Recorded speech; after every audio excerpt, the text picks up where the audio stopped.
Hello दोस्तों, आज हम फैब्रिक पेंटिंग क्लास की पार्ट 3 पे आ गए हैं। तो आज सिंपल स्ट्रोक के बाद सिंपल स्ट्रोक से ही हम एक डिज़ाइन ड्रॉ करेंगे। जैसे देखिए ऐसे कोई भी डिज़ाइन आप ड्रॉ कर सकते हैं, आपके दिल चाहा। जैसे मैंने एक बॉर्डर डिज़ाइन ड्रॉ किया है, बस उस पर किस तरीके से ऐसे सिंपल ब्रश को हम कितने प्रेशर में करेंगे ये दिखाएंगे। अगर हम ज़्यादा प्रेशर देते हैं तो मोटे लाइन आएंगे, अगर कम प्रेशर देते हैं तो लाइन बीच बीच में छूट सकता है। तो प्रेशर बहुत मीडियम सा होना है, तो आप बस उसको ही देखिए। मैंने कोई एक्स्ट्रा मीडियम ऐड नहीं किया है, बस पानी के साथ ही मैं काम कर रही हूँ, क्योंकि ये बस प्रैक्टिस है। जब कपड़े के ऊपर फाइनल पेंटिंग होगी तो तब उसमें हमें मीडियम इस्तेमाल करना होगा, पर अभी आज प्रैक्टिस है तो कोई मीडियम की ज़रूरत नहीं है। बस ऐसे ब्रश जब ड्राई हो जाएगा तो आप पानी में डिप करके ले सकते हो। थोड़ा सा डिप करना, पानी ज़्यादा नहीं लेना है। तो देखते हैं, देखिए कि कैसे प्रेशर, आप बस वही देखिए, और कहाँ पर मैं पकड़ी हूँ ब्रश को वो देखिए। बस मेटल से ख़त्म हुआ और मेटल हिस्सा के बाद जब वुड वाला हिस्सा आ रहा है उसी जगह पे हमें ब्रश को पकड़ना है और किस तरीके से स्मूथली इसको पेंट करना है। ठीक है, आहिस्ता आहिस्ता से करना है। मैं इसको थोड़ा सा फास्ट फॉरवर्ड करके आपको दिखा रही हूँ, पर आपको धीरे धीरे आपको हाथ चलाना है। ठीक है, आपको जितना सुविधा हो, जितने धीरे करने से आप कंफर्टेबल हो, आप उसी स्पीड से काम कीजिएगा। पहले धीरे धीरे ही करना होता है।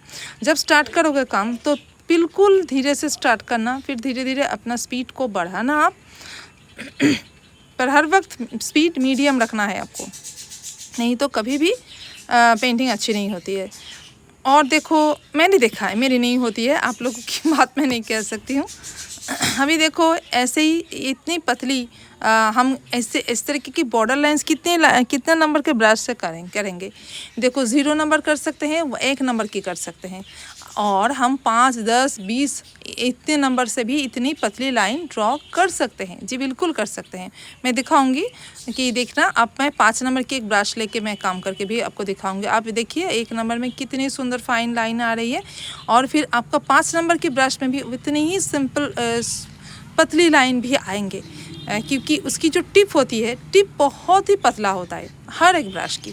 जब तक ब्रश की टिप पतली है तब तक हम ऐसे फाइन लाइंस उससे ड्रॉ कर सकते हैं। ठीक है, अब देखो फिलअप कर रहे हैं, बस ये राउंड ब्रश से देख लीजिए, कोई चपटा ब्रश नहीं लिया, यानी कि फ्लैट ब्रश हमने नहीं लिया है। बस राउंड ब्रश से ही ऐसे कलर फिल भी किया जा सकता है। थोड़ा सा चौड़ा जो पोर्शन है उसको अगर हम कपड़े के ऊपर देंगे तो वो चौड़ा, इसी ब्रश से ही, राउंड ब्रश से ही आपका कलर फिल भी हो सकता है, बिल्कुल इस तरीके से। देखिए ये सारा फुल कंप्लीट हो गया है, पर ब्लैक, ओनली ब्लैक में क्या ये अच्छा लग रहा है? देखो आप अपने हिसाब से ना पेंटिंग को सजा सकते हो। बस आपको इसीलिए सब डिटेल में मैं दिखा रही हूँ कि जस्ट अपनी एक सोच रखो, एक अपनी सोच आएगी ऐसे पेंटिंग देखते हुए। आपके दिल में भी कुछ ऐसे किया जाए, वैसे किया जाए तो सुंदर दिखेगा। पेंटिंग को देखो, जब पेंटिंग आप करने जाओगे सबसे पहले काम है बहुत सारा पेंटिंग को देखो कि कैसे पेंटिंग किया है, कैसे दिख रहा है, और आप भी अपने दिल से वैसे डिज़ाइंस बनाते जाओ। देखो मैंने एक डबल लाइन दिया, सिंपल सा, इतना सा डिज़ाइन तो हम पहले बार में ही कर सकते हैं। कोशिश करो, ज़रूर हो जाएगा। देखो अभी कुछ स्लैंटिंग लाइंस, बस ओनली लाइंस को मैंने खींचा है। दो आपको हमने स्केच प्रैक्टिस में जो भी लाइंस, गोल, राउंड शेप जो भी हमने तैयार करना आपको बताया था, उन सबको अगर आप प्रैक्टिस करोगे तो आपको फैब्रिक पेंटिंग में भी बहुत आसानी होगी। आई होप आप जो फैब्रिक पेंटिंग करने जा रहे हो, आप लोगों को तो स्केचिंग ज़रूर आती होगी, तो फिर अगर नहीं आती है तो ऐसे प्रैक्टिस भी कर सकते हैं आप। देखो कितना सिंपल सा एक बॉर्डर बन सकता है। अभी देखो उस पूरे काले को हमने थोड़ा सा एक अलग सा एक ऐसे डिवाइडेशन दिया, देने के बाद देखो सफ़ेद कलर के डिवाइडेशन दे रही हूँ तो कितना सुंदर दिख रहा है ना। बस मैंने इतना ही दिया है। अगर आपका दिल करे कि सब पंखुड़ियों को, यानी कि सारे पेटल्स को अगर आप अलग अलग सफ़ेद रंग की बॉर्डर्स दोगे तो वो भी बहुत सुंदर दिखेगा। बस मुझे इतना सा करना था, बहुत ही आसान सा। चलो अभी नेक्स्ट पैटर्न को हम ड्रॉ करते हैं। और देखो ऐसे पानी में ब्रश को हर वक्त साफ़ करना। जब आपको नेक्स्ट ब्रश चाहिए, नेक्स्ट कलर चाहिए, तो आप ज़रूर बार बार साफ़ करके लेना। वैसे ब्रश को कभी भी नहीं छोड़ना, नहीं तो ना ब्रश आपका जल्दी ख़राब हो जाएगा। पानी में डिप करके अच्छे से वॉश कर लो, फिर उसको कपड़े से पोंछ लो, फिर अगेन आप दूसरे कलर में डिप करो। देखो मैं पानी से कर रही हूँ, मैं बार बार कह रही हूँ, ये प्रैक्टिस सेशन है। अगर आप फाइनली कपड़ों में पेंटिंग करने जाओगे तो ऐसे पानी में हम डिप करके नहीं पेंट करते, हम बस थोड़ा सा मीडियम का इस्तेमाल करते हैं। पर ऐसी बात भी नहीं है, अगर आपके पास मीडियम नहीं है तो आप पेंट कर नहीं पाओगे। आप ज़रूर पेंट कर पाओगे, पर उसमें आपको थोड़ा सा कम टिकेगा। आई मीन वॉश करने के बाद तुरंत चला जाएगा ऐसी बात नहीं है, बस कुछ दिन बाद चला जाएगा, पर बहुत जल्दी जाएगा ऐसे भी नहीं है। आप मीडियम का इस्तेमाल करने से बिल्कुल बहुत दिनों ज़्यादा दिन तक टिकता है। मैंने तो देखा है कि गर्म पानी से, आयरन से जो देना नहीं चाहिए वो मैंने वो भी करके देखा है, कलर उठता ही नहीं है। क्योंकि मैंने एक बार खुद ट्राई की थी, कुछ कलर ख़राब हो गए थे, तो मैंने सोचा था उसको वॉश कर दूंगी, पर नहीं हो पाया। जब एक बार सूख जाता है तो उसके बाद उसको और हम हटा ही नहीं सकते हैं। आयरन करने के बाद भी नहीं छूटता वो रंग, तो बहुत ही अच्छी होती है, इसीलिए मैं मीडियम इस्तेमाल करती हूँ। मीडियम का इस्तेमाल करने से ऐसे दिखी हूँ। पर हाँ, मैंने सिंपल विदाउट मीडियम काम कभी भी नहीं की हूँ कपड़े के ऊपर। फाइनल किसी वर्क में, आई मीन कोई ड्रेस के ऊपर अगर मैं पेंटिंग करूँ, उस ड्रेस को पहनने वाले हैं, हम वॉश करने वाले हैं, उधर मैंने कभी भी ऐसे कोशिश नहीं किया है। मैं हर बार जो मीडियम है वो डाल के ही मैं इस्तेमाल करती हूँ, कभी भी ऐसे ट्राई नहीं किया। तो मैं नहीं बता पाऊँगी कि कितना क्या होता है। आप अगर चाहो तो एक बार कोशिश करके देख सकते हो कि टिकता है या नहीं। अच्छा, इस कपड़े में ही हम एक बार देखेंगे तो आपके साथ शेयर ज़रूर करेंगे कि क्या हुआ है, वाकई उठा कलर या टिक गया।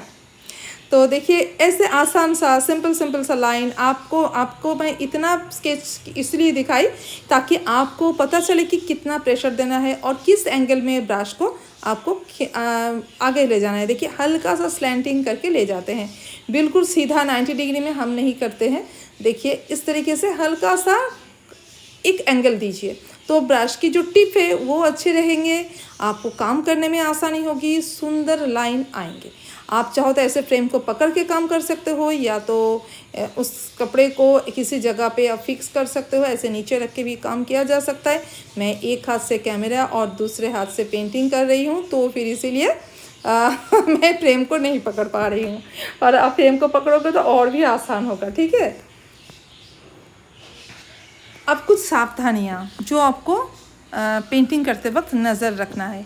देखो पानी में अगर आप ब्रश को साफ़ किए हो तो डिप करके डायरेक्ट ना पोंछ के उसको रंग में डुबो के अगर कपड़ों में दे जाओगे तो रंग फैल जाएगा, ऐसे नहीं करना है। और ऐसे रंग को भी डायरेक्ट डिप करके आप अगर साइड में थोड़ा सा ऐसे थोड़ा सा निचोड़ लेना है आपको कलर को। ठीक है, अगर नहीं लोगे तो कपड़े में कलर फैल जाएगा। और जो स्ट्रोक दोगे बहुत हल्का भी नहीं, बहुत डीप भी नहीं, बस मीडियम सी स्ट्रोक। ओके, देखो कितना सुंदर लाइन आ रहा है। तो आज चलते हैं दोस्तों, बस इस तरीके से आप प्रैक्टिस कीजिए। और ये देखिए प्रैक्टिस करने के लिए जो स्केच करने के लिए आप पेंसिल लोगे, वो चाहे तो आप पेन भी ले सकते हो। मैंने ग्लास मार्कर पेंसिल लिया है। और ये देखो फ्रेम अगर आपके पास है तो वेरी नाइस, अगर नहीं है तो कोई बात नहीं, ऐसे टेबल के ऊपर दोनों तरफ कपड़े सुखाने वाले क्लिप से लगा सकते हो और पेंट कर सकते हो। कुछ भी चीज़ से कमी से आपका काम रुकना नहीं चाहिए, बस पेंट करते जाओ, धीरे धीरे काम आता जाएगा। तो आज चलते हैं दोस्तों, कैसी लगी आज की क्लास, नेक्स्ट क्लास में मिलते हैं। Thank you.